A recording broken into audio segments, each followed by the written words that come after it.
L'ONU en action, un programme de la télévision des Nations Unies. Il est tôt le matin et un puissant cri remplit l'air.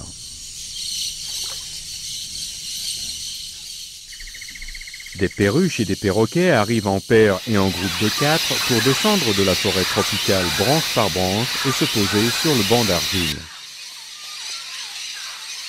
Ces oiseaux viennent pour cette argile riche en minéraux, un antidote contre les toxines produites par les noix et les graines. Ce coin de jungle amazonienne en Équateur est le parc national Yasuni, situé dans la partie la plus orientale du pays, où il s'étend sur plus de 10 000 km² de forêt tropicale.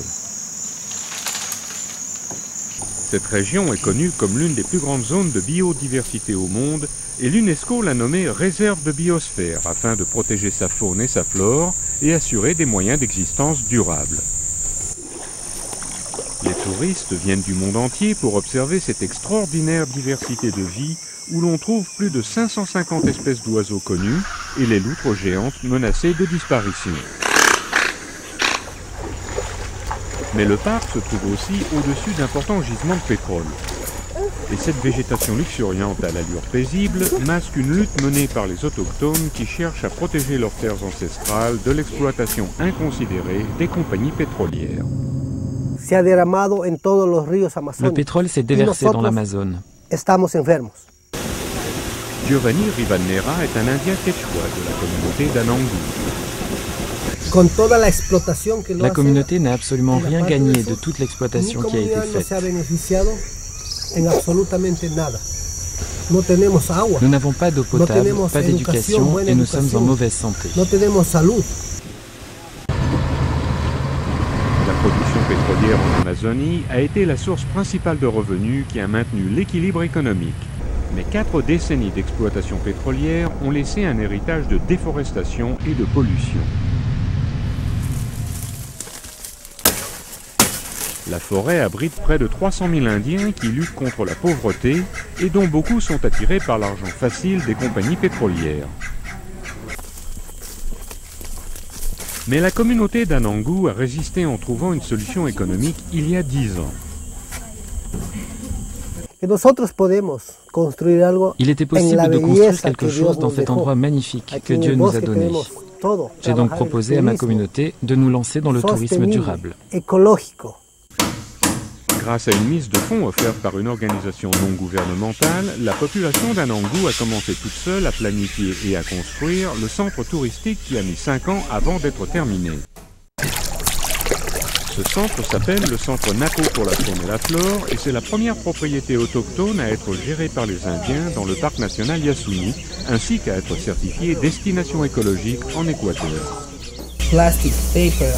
Fausto Cornejo en est le directeur. Le plastique, le papier et l'aluminium sont triés dans ces sacs de couleurs et sont ensuite envoyés à Quito où ils sont recyclés.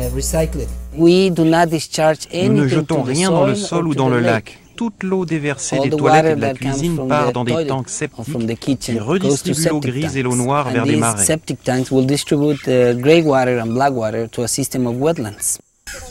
Le centre se sert aussi de panneaux solaires pour produire de l'électricité. Le Centre Napo pour la faune et la flore a attiré l'attention de Tatiana Calderón de l'Organisation mondiale du tourisme. Nous pensons que le tourisme durable est la clé de tout projet de conservation et de préservation. Cet exemple du Centre Napo pour la faune et la flore est celui que nous voulons suivre dans les autres communautés. Depuis 2008, l'ONU a œuvré avec le gouvernement et les communautés locales pour développer des projets qui respectent l'environnement dans le parc Yasuni. Giovanni partage son expérience du projet Anangu.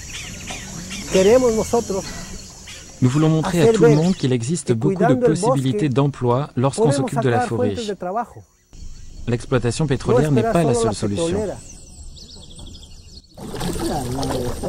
Le tourisme durable soutient le développement et a un impact raisonnable sur l'environnement.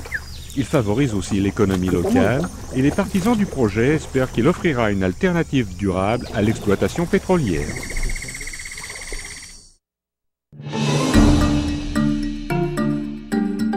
Ce reportage a été préparé par Patricia Chan pour les Nations Unies.